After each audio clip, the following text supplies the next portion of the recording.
Now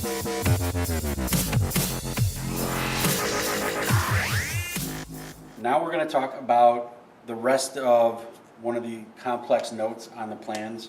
We're going to discuss reaming, counterboring, and countersinking, and what all those things do for us when we're machining a part. So let's look at the plans again and look at that note. We have already drilled our .328 diameter hole. The next step, according to our note, is to ream to .344 inches in diameter. To do that, we're going to use what's called a ream, right, which is this guy right here. Okay, now this ream is sized to a very, very precise dimension. Okay, so the diameter of this ream is .344 inches. Right, it's give or take a thousandth or a half a thousandth of an inch. So when we go ahead and run the ream through our pre-drilled holes, the ensuing hole is going to be precisely that .344 inch diameter.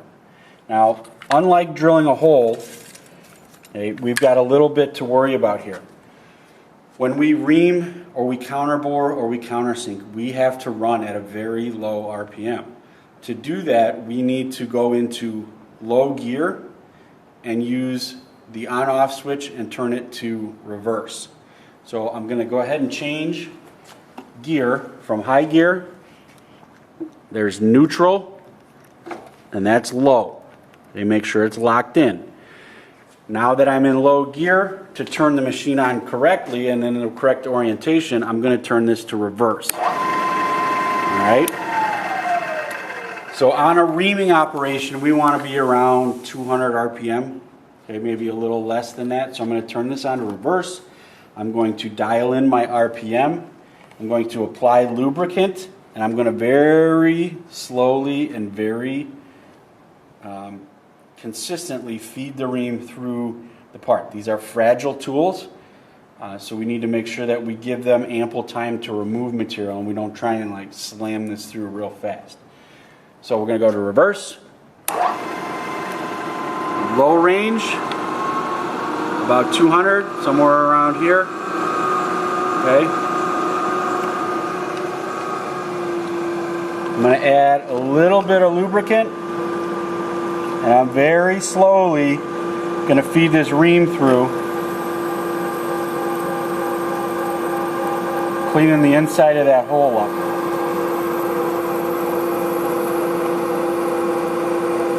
Okay, if it feels like it's bogging down or getting too difficult to push, bring the ream up. Okay, maybe apply a little bit more lubricant. Okay, and finish. Again, try not to push too hard through the hole. Let the ream just slide right through. Okay, we'll go to our next hole.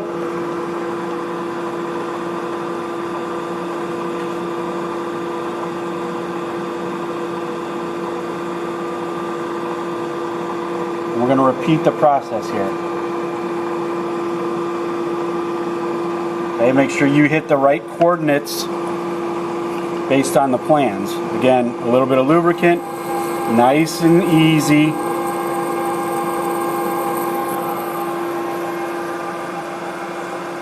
Not fast, not a lot of pressure. When you get toward the bottom of the hole, ease up a little bit and let the ream come right through. And when you're done, use the brush, remove your chips. Okay, that hole that we just reamed is very accurately dimensioned to the size of that ream. The size of that ream is directly correspondent to the diameter of the 5/16 cap head screw that we're trying to do all this work for. So if I go to put this in here, that is a perfect clearance hole for that screw to fit in. Right? And that's why we're reaming these two holes out right now.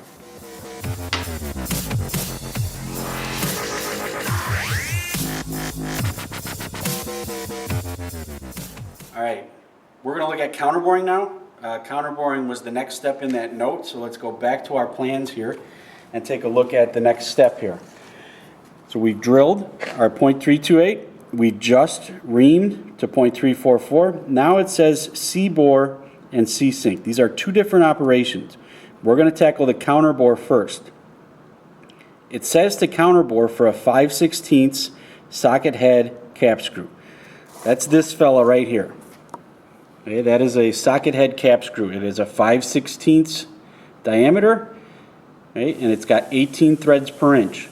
What we're looking to do right now is with a counterbore, we want to cut a pocket in the top of our part, right, in that hole location that will accommodate the head of this screw. Okay, if we look at our right side view here, this is the pocket we're talking about right here. So if I put this screw in here, okay, that pocket we're going to cut is going to fit the head of this screw very precisely. So after you know what size counterbore you need, right, and I got that by looking at a chart to figure out what a counterbore for a 5/16 cap head screw is, you're going to get a counterbore.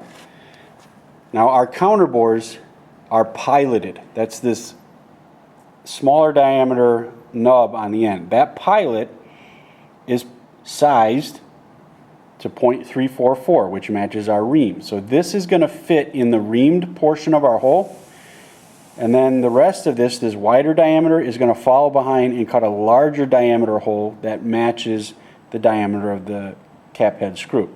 So this pilot is going to follow the reamed hole that we just made. So we've loaded up a counterbore here. We need to accurately cut a specific depth on this counterbore. We don't want to go all the way through here. We only want to go far enough so that the cap or the cap head screw sits below the surface of the workpiece. I've consulted a chart in one of our handbooks, and we've determined that I need to cut the counterbore 0.35 inches deep into the surface of this part. How in the heck are we going to tell when we're 0.35 inches deep? We are going to zero the Z-axis DRO. To do that, you're going to take and bring the counterbore down until it touches the surface of your workpiece. Once that touches the surface of your workpiece, you can zero that Z-axis DRO. Now that DRO number will keep track of how far beyond or below my workpiece I am cutting. So my goal now is to take and cut or counterbore until my Z-axis DRO reads minus 0.35 inches. When we counterbore, we want to make sure we're in low gear. We want to be between 180 and 200, 210 RPM. So we're going to come over here and we're going to change gears again. So we're going to go from high, neutral, and make sure we're all the way into low gear. We're going to turn the switch to reverse and go to our RPM. Okay, so somewhere in that neighborhood. Again, we're going to apply lubricant, and that pilot is going to follow the hole, and we're going to watch our DRO and stop when we get to that 0.35 number.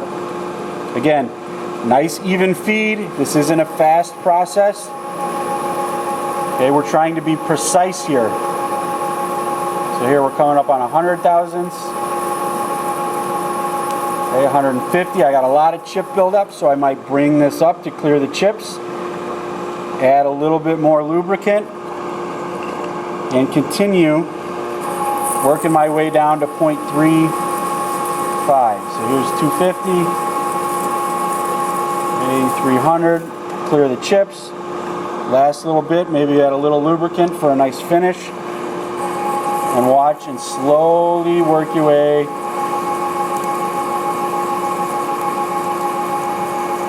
to 350. Once you're at 350, come up. Turn that off. Clear your chips. Okay, we'll move to our other hole.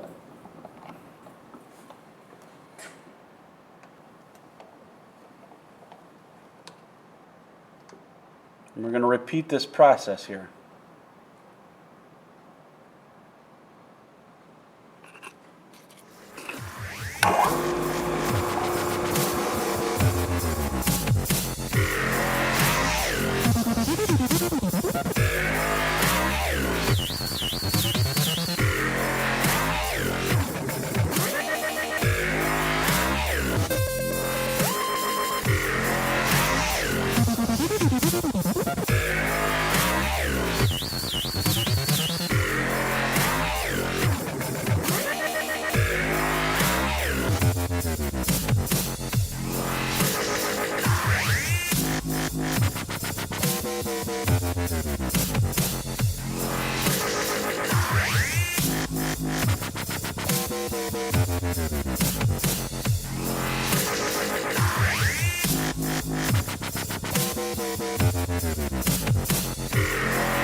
Okay, so what we've now done is we have counterbored those holes to fit this 5/16 cap head screw. So if I put that in there, that screw head fits precisely within the diameter, and the depth gets that below the surface of my workpiece.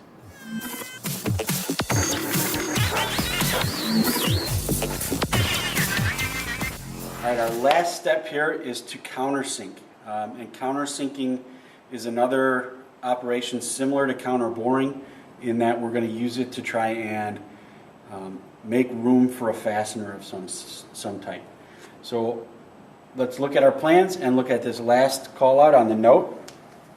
So as you remember, we've already drilled to 0.32, we've reamed 0.34, we just finished counterboring for the socket head cap screw, and now we need to countersink for the 5/16 socket flat screw. This is a flat screw. Okay, you notice it's got a conical shape at the top as opposed to a square shape. We're going to use a countersink to go ahead and cut an angled relief, okay, for that, the head of this screw to fit below the surface of our workpiece. Now a countersink is this dude right here. Okay, this angle, okay, on the countersink matches the angle that is on the flathead screw. Now, to determine how deep we need to go to provide enough relief, we're going to have to consult a chart in a handbook, and then we're going to have to use some trigonometry to go ahead and determine how deep to bring that cutter head. When it comes time for you to actually do this process in class, we'll go through that math step by step. So we've loaded up a countersink right now, and we are going to get ready to go ahead and open up these holes to accommodate the screw. To do this, okay, I've calculated that I need to cut with the countersink, okay, from the point of the countersink at the surface of the part, I need to cut 0.328 inches deep. Okay, and I use trigonometry and a chart in one of our reference manuals to figure that out. We're going to go ahead and zero our z-axis DRO by bringing the countersink down and gently touching the tip off the workpiece.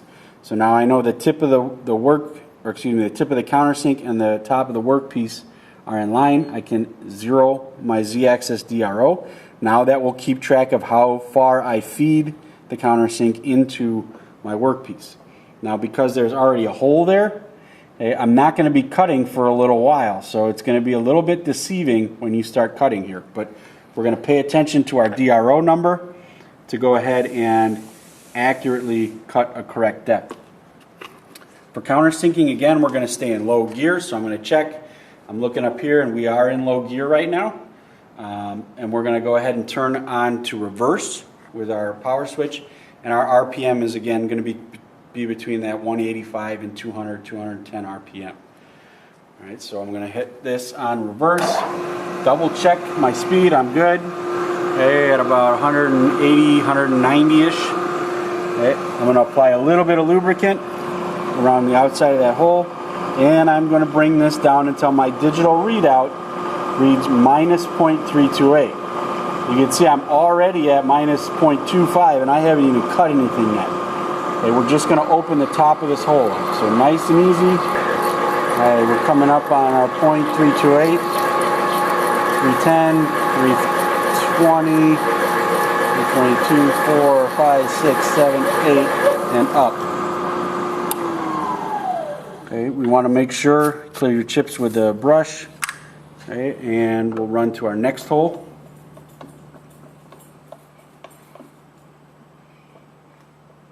Okay, it's important to remember to countersink after you've counterbored, because the countersink isn't really meant to hog out a lot of material. And by putting the counterbore in first, we remove a lot of the material from the center of the hole, making the cut on the counterbore a lot easier. So here we go, 0.328 on our VRO. There's 300, 315,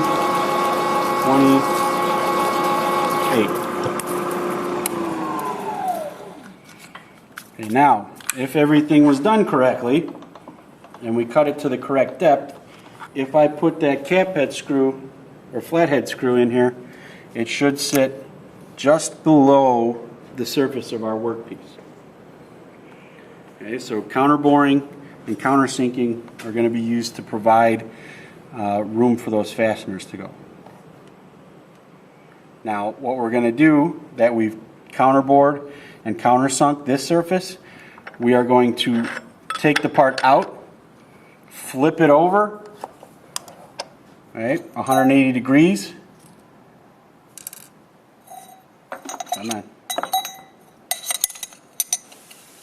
We'll flip it over, we'll re-edge find, and we're going to repeat the counter bore and countersink operations on the opposite face of our part.